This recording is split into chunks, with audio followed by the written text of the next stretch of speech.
Yep, seems like we are live. So, welcome everyone who is joining us via Zoom or via Facebook or any other platform. Welcome to our Thursday webinar, as we call it.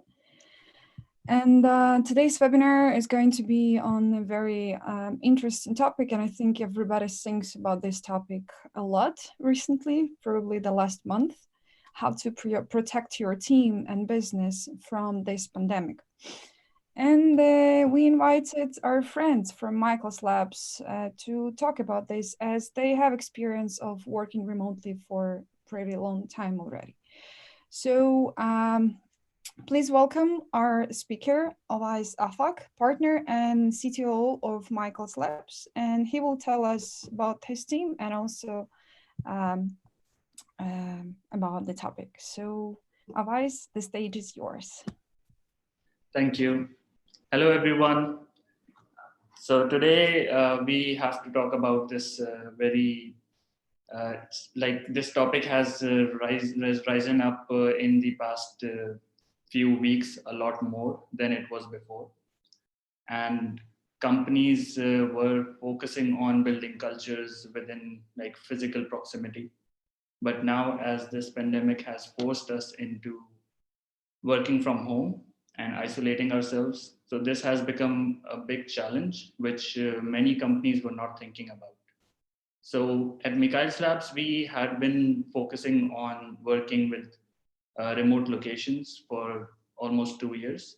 And even before that, I personally and my founders have had experience working with remote teams. So this is kind of a topic that we had been focusing on since the beginning. So I would like to share some insights about the current situation and also about how to build this culture within your teams remotely. I have a quick presentation, so I'll share that now.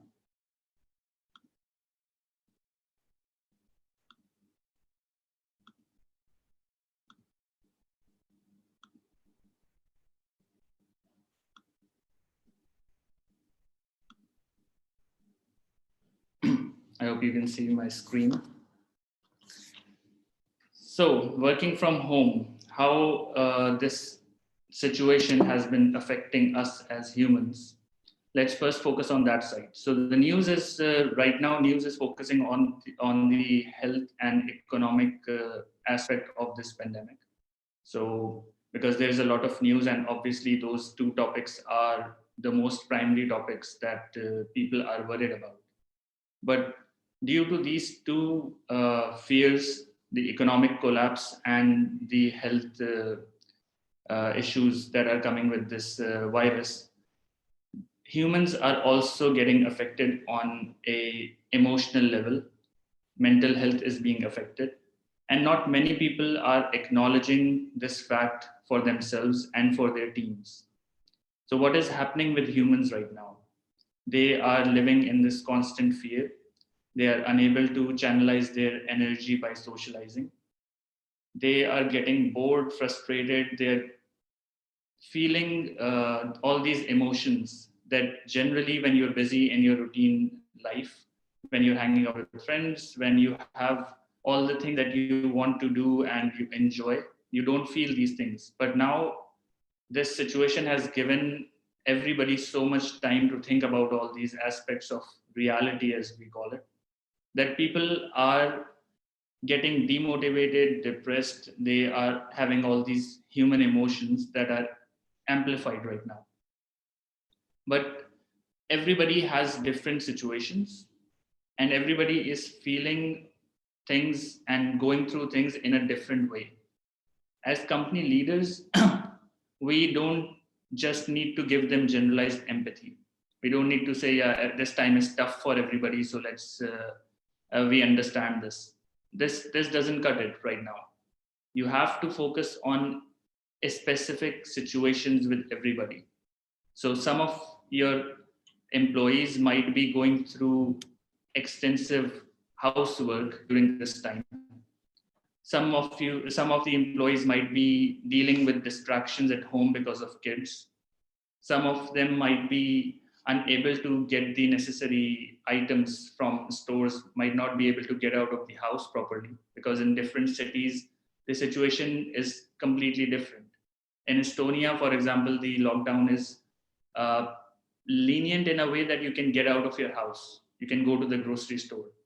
In Karachi, where our other offices, the the military and police is stopping people from getting out of the house unnecessarily. So you have to consider every situation according to the person's life, and for that you have to talk to your people. You have to understand what they are going through, not as a generalized group of people, but as a person, what they're going through. The other important thing that I have realized during this time, seeing different companies coming out with different policies and different ways of dealing with culture, is that companies before this pandemic happened had a certain kind of culture that was uh, hidden in a way. So people were not trusting each other, managers were micromanaging, everything was going in a specific way. But this pandemic has just amplified those things. It has not only brought difficulty in executing the simple tasks of the day, but it has amplified what your culture was before. So if your people didn't trust each other, if your managers didn't trust the employees, now it has amplified. So all those feelings are just carrying forward from the previous culture that companies had. So the number one thing that people need to ask themselves, managers and company owners, is that this communication gap, the problems that your culture is facing right now, is it actually because of the physical distance, or is it carried forward from issues that you had in the past in your company, but you were not giving your focus on them? The other thing that companies are now doing, or the first thing that managers have as their go to move, is to throw tools and policies over the problem so that it will get fixed right away. But like in our company, when we had to work from home, we were forced to work from home in both the offices. So we started thinking about revised policies. What do we need to do to cater for this situation? But after having a management meeting, talking to the leaders of the company, we found out that we didn't need to change it. We didn't need to revise any policies at all, because bringing more policies to monitor people, that was not part of the culture before as well. We were not monitoring uh, people's time when they were working, when they were coming to the office. We had a free culture anyways. So it doesn't matter whether the person is sitting in the office or whether they're sitting at home. Our policies were designed to give empowerment to the people, to trust them, and we didn't need to change that. But what we needed was to have those tools in place that the gaps were being created because people were not able to talk to each other in the office. They were not able to have lunch together. They were not able to play games together. So this is the gap that was being created, that we had to fill through tools, but we did not need policies to make sure that the person is working or not, because we were not doing this before as well. But how do you sustain and build connection during this time if you have a team that was already working in the office together and they had their routines? They were having coffee together, they were having lunch together, they were playing games together. All these routines and activities have kind of disappeared now. So what you can do to build connection in this part with tools and policies is to bring in routines. Management or leadership can bring in routines and activities that can play a part in enabling those connections that are broken right now. So for example, some companies have started having tea time at a certain time in the day. So from 5 to 5:15, you will be having tea together. Just open your video cam and sit together, have tea, talk about things like you did before. Some companies are playing games together. So in our company, for example, we have a tool that gives us visibility of the whole company. I'll show it in the next slide.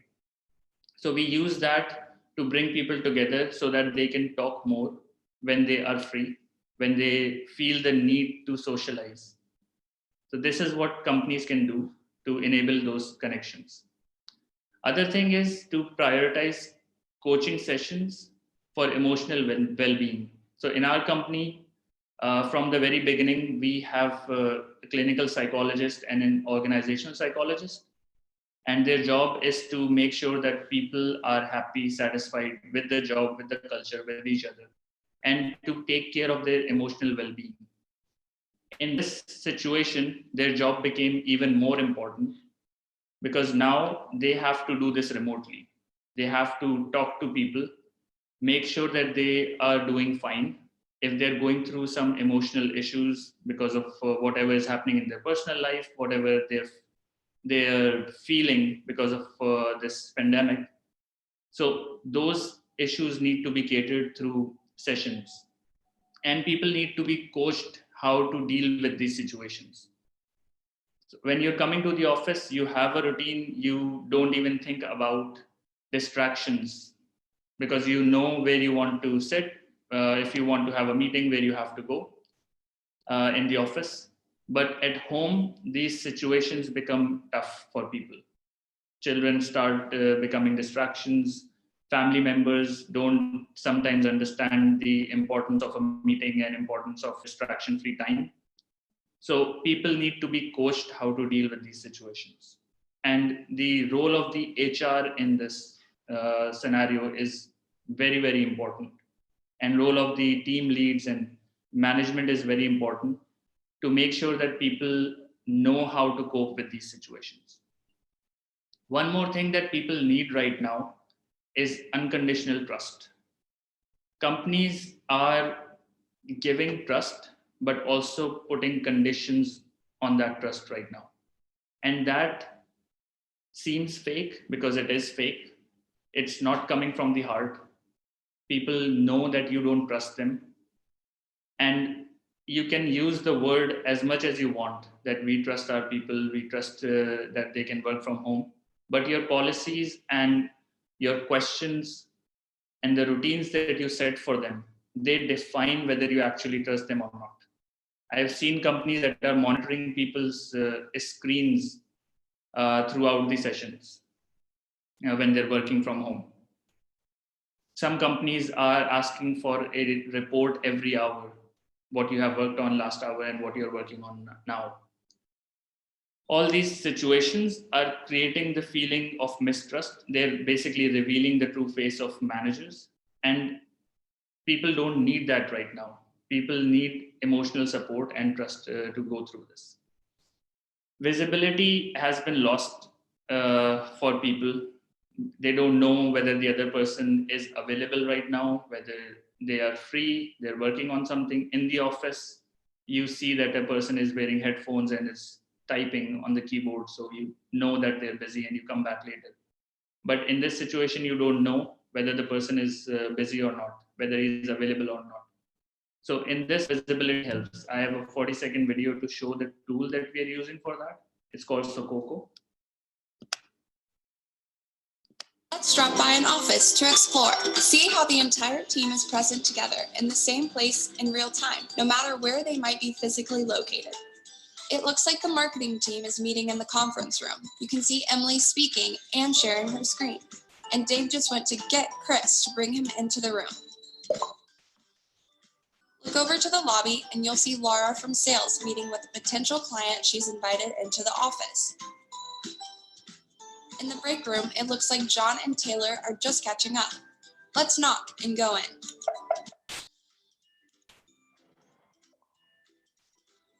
Tap to turn on your voice and video and share your screen. Message your teammates with Sakoko's chat tool. This is a tool that we introduced after the pandemic happened, and we had to work from home, because this tool enables visibility. Now, all the features that it has, you can do it via Zoom, you can do it via Hangouts. It doesn't give you anything special to work together, but what it gives is the sense of culture. So it's a psychologically enabling mechanism that you feel connected with your team. So when we introduced this tool in the team, we could see that people are hanging out in the kitchen, for example, and somebody who just wanted to take a break from the work, they go and see that, okay, these two people are talking right now, I can also join them. The door is open, I can join. And this created this sense of connectivity that you have in the office. You see that somebody is in the break room, somebody is in the kitchen, and you just walk in and start talking. If the door is closed, you know that there's a meeting going on, you cannot interrupt. So this visibility helped us a lot in creating that sense of culture. And people are using it actively to have, they're even playing games, they're talking to each other. The HR is available in her room, and people walk into the room and talk to her. The HR, if she sees that somebody is in the break room, she goes, talks to them about how the day is going, how everything is going. So these abrupt conversations that are part of a company's culture in the office, they are not possible via Zoom meetings. You cannot just send a Zoom link to somebody and ask to talk. People don't do that usually. You can obviously do it, but you don't do it. So this thing is something that helped us. So it's worth looking into. It might help your company as well. Let's drop off. Now, as a leader, you have to be really conscious and woke about what you are responsible for. What companies and leaders don't understand in general as well, uh, not just in a work from home or a pandemic situation, is that you as a leader, you're not responsible for the clients if you have a bigger team. You are responsible for the people who are responsible for the clients. So your responsibility as a leader, you are in charge of the people that are under you, not for the clients. So you have to actively think about their well-being, their motivation, how they are performing, and helping them. And they in turn help the client. That brings revenue, that grows the company. So first thing that people need to understand is, even in this situation, you're not responsible for the client's happiness. You're responsible for the people who are responsible for the client's happiness. The second thing is, are you looking at the short term right now, or are you looking at the long term? When I say long term, it's not just 1 month ahead or 2 months ahead when this ban will be lifted or when people will be back in the office. But long term, in a way that people right now have this fear that the productivity of their team is going down, and they somehow need to control it. And the situation in the next 2 months will be something else, and they somehow need to control it. But understanding from a business perspective, we don't have that much control over things right now. Nobody has. So what we can do is think about the long-term implications of whatever actions you are doing right now, whatever you're talking about in the company right now, and think about the long-term implications of it. If your people are not happy, if their productivity is going down, you need to understand what are the issues that are responsible for it. If it's distractions at home, this is not something that you can control right directly. You cannot force somebody to lock their children in a room, for example.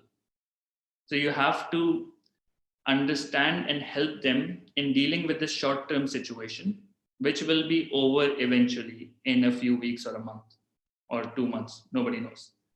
But short-term problems should have short-term solutions. You should not be considering those issues as a long-term problem. If somebody's productivity is going down because they're depressed and they're unable to meet their friends and hang out, this is again a short-term issue which will go away when things go back to normal, whatever the normal will be. So considering the long-term implications of this, you don't have to get worried about how this is impacting your culture in the bigger picture. The more important part right now is to solve those issues in the short term. And most issues right now are coming from people's emotions, your own emotions, your people's emotions. So this is what you are mainly responsible for. You have to manage your own fear. You have to manage your own lack of control that you have on your company culture or business right now. You have to manage it, and then you have to manage it for your people. Because if you are not emotionally stable in this situation, that will impact your people automatically. So first, manage your own emotions, be responsible for them, and then give other people sense of emotional intelligence that they need right now. This is the most ignored part of culture generally, and also right now because it has like the automatic factors of relationship formation are now out of the window. So this is now being ignored most, relationships. When we are onboarding new people in a company, when when they're coming to the office, so without a work from home situation, when we're onboarding new people, the company automatically brings them into the culture. They automatically get onboarded. The role of the HR and the managers is limited. And when this person has lunch with other people, when they go on a smoking break, for example, when they have a coffee break, the company culture automatically onboards the new person. And this forms relationships. Right now, this is not happening. So onboarding new people is becoming extremely difficult for companies who are hiring. So for example, we onboarded one developer last month, this month in the beginning of April. And our primary focus was to strengthen those relationships that will not form automatically now. When this person joins in, there won't be any lunches, there won't be coffee, he won't be able to talk to other people. So the management team's responsibility is to enable those connections for the newcomer. So we organized a meet and greet session where everybody joined in, introduced themselves, talked to the guy, made him feel welcome.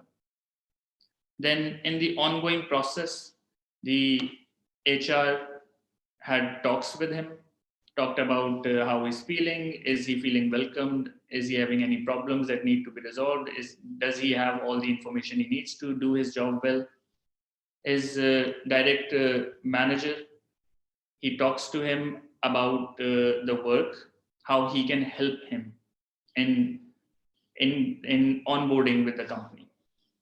So this kind of relationship formation is now not organic. We have to force it. We have to create routines for it. Giving and receiving feedback, the same thing. When there's communication happening face to face, a lot of things are normalized by body language.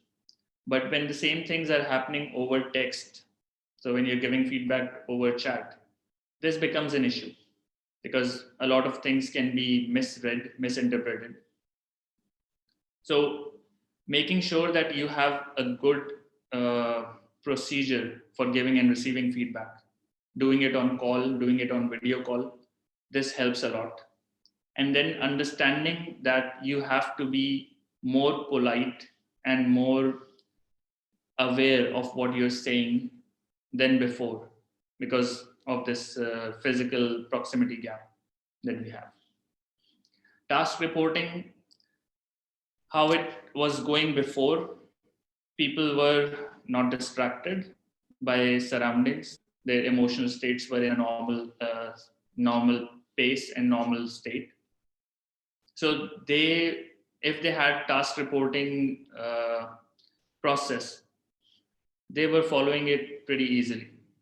Right now, if you add more task reporting processes just because you are concerned that the other person is not working, this will only create frustration and the performance of people will go down. So you have to empathize with the situation and come up with ways where people can easily report what they're doing rather than making it difficult for them just because you want it to be easier for you. Same thing is with performance monitoring. It's very easy for companies to install a software in somebody's laptop and monitor what they're doing. But you have to ask yourself, is it strengthening relationships or is it creating a sense of mistrust? So anything that you're doing should be relationship centric. You should be aware, or your managers who are dealing with people should be aware of what the performance level of the other person is and why it's going up or down. People's relationship before this, it was based on physical presence, so they knew what was happening, they could see what's happening in the company. But now there's a lot of fear, and to overcome that, managers have to create this sense of comfort where they can have open relationships within themselves. They can talk about their feelings, they can say if they make a mistake, they can say if they are not feeling up to the mark of working.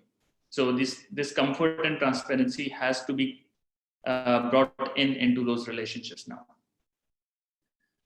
Communication and conflicts, these are the things that are majorly affected by this whole situation. Relationships before, in the office, they had more communication even outside work, and conflicts were less because you understand the people that you're dealing with. But now, because the communication is going down, conflicts are going up. And to manage them, the easiest way is to increase communication with activities and with sessions outside of work domain, so that people understand each other, people understand each other's mental situation right now, and they can empathize when there is a conflict situation. This is the most important part, that whatever you do right now, whatever your company is doing right now, people will remember it. Whether it's something good or it's something bad. This will not end with the pandemic. It will carry forward and it will become a permanent part of your company. If you show them trust, they will remember that. If you show that you don't trust them, they will remember that as well. Thank you. Thank you for your talk. I know that we have some of the questions from the audience who registered before. Can you go through the questions? I will read them down and you just reply as. Yeah. So Andrea was asking how not to lose connection between colleagues, how to be more productive. Mm-hmm. Yeah, as I said in the presentation, that during this time, the connection part has to come either from managers or from people within the team. So everybody has to think actively about routines that they can set, like feasibly set within the team, where they can talk to each other, where they can have fun together, like they used to do before in the company. So they need to come up with activities. They need to come up with chat sessions, funny questions. Like, for example, we did this video question we use Workplace for our communication. So it's like Facebook for organizations. So we did this video posting activity where the HR asked 3 questions. What is the most funny thing that happened to you during this work from home? And what is the worst thing about this situation that you're facing? And one more question like this. And then people responded by recording videos and posting it as comments. So when you see people talking, you have this sense of connection. You remember their faces. You remember all the good feelings that you had in the office. So activities and sessions like this, they bring connection within the teams, not work-related meetings. Yeah. Okay, thank you. And we have a question under the Facebook Live. So if the culture is off, I just understood it, and I'm not even sure I have right people on board, what to do then?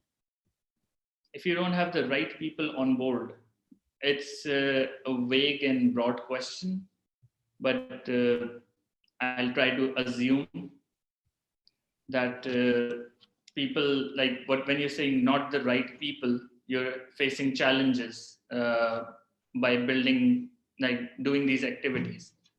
So first you have to understand on an individual level, this cannot be a generalized statement, not right people. It's a very generalized statement. You have to understand each person's problems individually.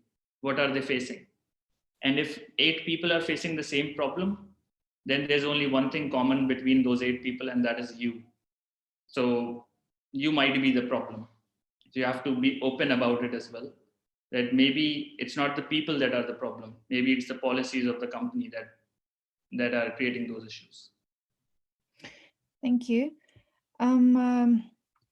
And again, another question from one of our listeners. I have 100% remote team, but every now and then I feel a little bit frustrated because of the distance. I'd love to learn how I can manage to manage a remote team more efficiently.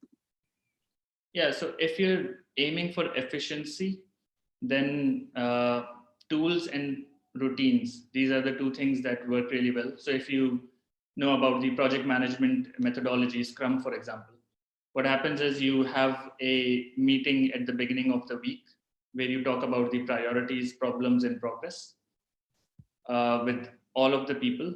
And then you let them be and they work on whatever they're working on. And then you touch base with them again and then see what problems and progress happened during this time. And then you solve those issues. So routine, like every week, everybody knows that there will be a meeting. This is what they're expecting. This is the talking points that they need to have. So everybody's prepared for those meetings. And then for urgent communication, you have group channels for specific topics. So if you're using Slack or Work Chat or any similar tool, you create group channels for specific topics where if somebody has a problem or comment, they just post it there and whoever is relevant responds to it. So the whole team has a visibility of what's going on with the projects. Thank you. And again, another question, in terms of the team, how to maintain high motivation of all of the team members, because definitely there will be somebody who is less motivated and there will be somebody who is more motivated. And actually, how do you or how can you define this, as you are actually not seeing people in an everyday life? So probably you can see it from emotions, but screen does not show emotions so properly as face-to-face communication. Mm-hmm. There are 2 aspects to it, as I understand. One is that you have group sessions, as I said, like activities where people contribute, and even the ones that are not contributing, they are just silent in those sessions. They are contributing in a way because they're taking that high energy and whatever, like everybody's having fun. They subliminally absorb that energy and it reflects in their motivation after that in their work. The second thing is, if you see somebody particularly is demotivated, their motivation is going down, then you should have an individual call with that person. You should just call them up and ask, I feel that you're not okay. Can I help in some way? What are you facing? Like, what are the issues that you're facing? Can I help? This offering of help sometimes means a lot more than the actual help itself. Even if they don't tell you, even if they don't share their problem, just the sense that you care for them, you asked and offered to help, this can automatically raise their motivation. This should come from the top leadership as well, not just from colleagues. Okay, thank you. That's really valuable. And another question, it's probably a little bit off topic, but still, how to hire your first employee? What are your thoughts on it? Like when we hire our first employee, there is not a working environment and we are expecting so much from that employee. So basically, like you're the founder or of the company, you have to hire the first employee. So how to hire and how to start to build the culture inside your, like, for that time, small team? Yeah, for me, the first employee, this is like the cornerstone of the company. This is the person that will be building the culture, that will be building the company with you. So this person needs to be 100% sold on the vision of the company that you have. And for that, you first need to have the vision of the company. What do you want to build? Why are you building that? Like, can you give this idea to a person and excite them? Not everybody will get excited by your ideas, but then there will be one person who just has this epiphany. Yeah, I believe in this and I want to build this with you. That is the person that you want to hire. Skills are easy to find, but this motivation and this uh, connection with the company and its vision, this is the most important thing for the first employee. The skills they can learn on the go as well. You don't have to focus on this person's skill set rather than their values. Are their values aligned with yours or not? So this is like the kind of interview you would be having with your first employee, would be about values, would be about their purpose. Why are they coming into the company? Why are they not going into some other company and doing something else? So you need to sell them the vision and the idea. Yeah, that's very important. And about the conflicts, you can pretty much see if there is a conflict when you work at the same office between some of the employees. How do you notice or see if there is a conflict between the employees who work remotely, and how to deal with that? Because this is basically the thing that you cannot notice so quickly, but at the end it can bring some issues to the team in general. Yeah, one-on-one sessions. Like, this is the most simple answer, that you need to have a like routine for one-on-one sessions with your team, and they should trust you to tell what they have felt, what they have been through. If they had a conflict with somebody, they should trust you enough to tell it to you. So having this connection with each and every employee individually of the company is very important. And then you have those talks with each employee, even if you're having like monthly one-on-ones, but you at least should have a one-on-one with every employee. And it's not important for the CEO to have these, but it can also come from the HR, it can also come from a manager. But then they escalate the issue, that if there is a conflict, then that issue can be resolved later on. But you would have to ask to know. People won't come to you, and you cannot just wait and expect people to come to you with conflicts or issues. You have to ask. Yeah, it's, and actually basically when you ask them, you just showing them that they can trust you at some point. But what if people have this defensive mode on, I'd say, and they say, if you ask them, hey, how are you, like, what is wrong, tell me, and I want to help you, and they say, no, I'm okay, everything's fine. So how to deal with this, I don't know, like hard people, I'd say, or those who don't want to open up? If they don't tell you, they don't trust you. So there's an underlying problem to that. It's not just asking. Like, it's very easy to like say this sentence, is everything okay with you? You will say, yeah, it's okay. We move on. But having that setting or that conversation, this requires relationship building. That's again what I was talking about. The most important thing is building that relationship. That relationship doesn't come from work, it doesn't come from feedback meetings, it comes from outside work, what you talk about other than work. So if you're having a general conversation with somebody, even before they were feeling bad or demotivated, then you have that relationship and you would be the first person they would come to if they have a problem. So this relationship building is not when there's a problem. You should have this relationship from the day one when employees come to your company. They should have a relationship with each other, with your company, with you, so that when problems come, they come to you.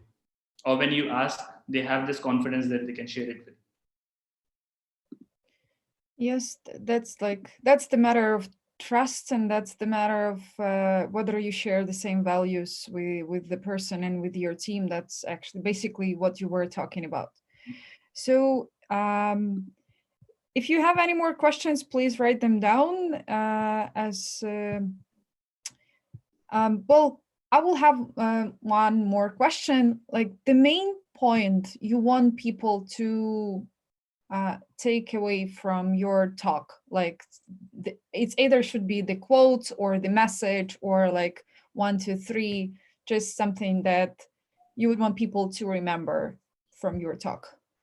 Yeah, business right now for people is about money, it's about success, it's about power. But at the core of it, business is about human values and humans.